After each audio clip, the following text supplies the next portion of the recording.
Wherever you go, whatever you do, throw a little at it. Omax, Vest and Briefs. அதிமுகவில் தான் ஒருவர் மட்டும் இருந்தால் போதும் என இபிஎஸ் நினைப்பதாக அமைச்சர் செங்கோட்டையன் விமர்சித்துள்ளார். இதுகுறித்து கோவை விமான நிலையத்தில் அவர் அளித்த பேட்டியை தற்போது நாம் பார்க்கலாம். முதலமைச்சர் தான் முடிவு செய்ய வேண்டுமே தவிர எதுவாக இருந்தாலும் முதலமைச்சருடைய அவர் என்ன நினைக்கிறாரோ அதை நிறைவேற்ற வேண்டிய கடமை எங்கள் அனைவருக்கும் இருக்கிறது. நான் ஊழல் இல்லாத ஆட்சி விஜய் சொல்லியிருக்காரு. உங்களுக்கு அதில் மிகப்பெரிய பொறுப்பு இருக்கு. எப்படி மானிட்டர் பண்ண போறீங்க? பொறுத்திருந்து பாருங்கள். 9 அமைச்சர்கள் மட்டும்தான் 10 அமைச்சர்கள் மட்டும்தான் பொறுப்பேற்றிருக்கோம். மற்ற அமைச்சரவை விரிவாக்கம் எப்படி இருக்கும்? அதிமுகவில் உள்ள வர்றதுக்கு வாய்ப்பு இருக்கா? பொதுவாக எப்போதுமே அப்படிதான். புரட்சித் தலைவர் அம்மா இருக்கிற போது 7 பேர் தான் போட்டாங்க. அதுக்கப்புறம் படிப்படியாக இது பண்ணுவாங்க. இது முதலமைச்சருடைய நிலையில் நின்று எப்படி இதை இயக்குவது என்பது அவர்தான் முடிவு செய்ய வேண்டும். எங்களை பொறுத்தவரையிலும் இப்போது ஒரே ஒரு கருத்தை சொல்ல விரும்புகிறேன். நான் என்று ஒருவன் நினைத்தால் ஆண்டவன் தான் என்று காட்டி விடுவார். அதுதான் இப்போ இருக்கிற நிலை.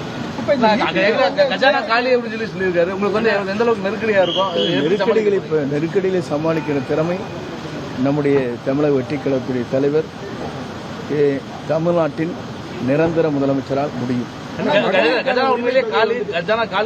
சரியான பதமா? உங்களுக்கு எக்கனாமிக்ஸ் பத்தி தெரியாது, அங்க இருக்க பொசிஷன் தெரியுமா? இல்ல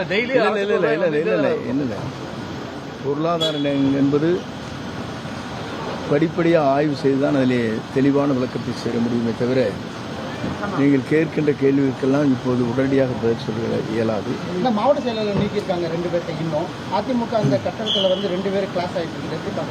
பொதுவாக அவருடைய நிலைப்பாடுகளை பார்க்கின்ற போது புரட்சித் தலைவர் எம்ஜிஆர், புரட்சித் தலைவர் அம்மாவுடைய இயக்கம் அவரால் இன்றைக்கு வலுவிழந்திருக்கிறது என்பதை என்னால் குறிப்பிட முடியும்.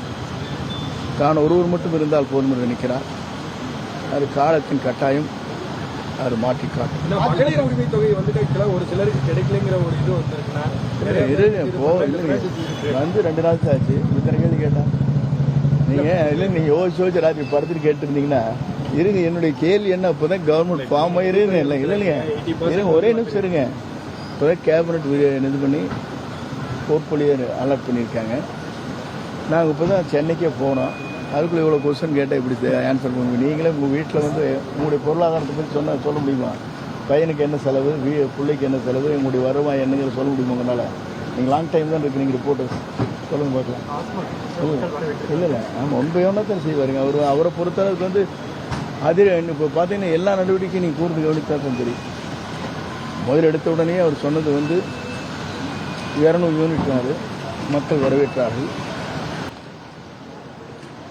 அது மட்டும் இல்லை, மகளிருக்கு பாதுகாப்பு அளிப்பது, போதைப் பொருளை தடுப்பது, தொடர்ந்து அந்த நடவடிக்கை மேற்கொண்டு வருகிறார். டாஸ்மாக் கடைகள் எங்கெங்கே இருக்கிறது என்பதை அறிந்து பள்ளிக்கூடங்கள், அதே முறை பொதுமக்கள் செல்கிற பேருந்து நிலையங்கள், ஆலயங்களில் இருக்கக்கூடாது என்று முடிவு செய்துதான் 700க்கும் மேற்பட்ட இடங்களில் இருந்து உடனடியாக ஆற்ற வேண்டும் என்று உத்தரவு வழங்கியிருக்கிறார். இதெல்லாம் ஒரு பெரிய சாதனை. பொறுப்பேற்ற உடனே இவ்வளவு சாதனை படைத்திருக்கிற ஒரே முதலமைச்சர் இந்தியாவில் இவரை தவிர யாரும் இல்லை. அதிமுகவுக்கு எத்தனை அமைச்சரவையில் இடம் பெறதுக்கு வாய்ப்பு இருக்குதுன்னா நீங்களும் சொல்லணும். நாங்கள் ஒருத்தர் சொல்லு இது வரைக்கும்.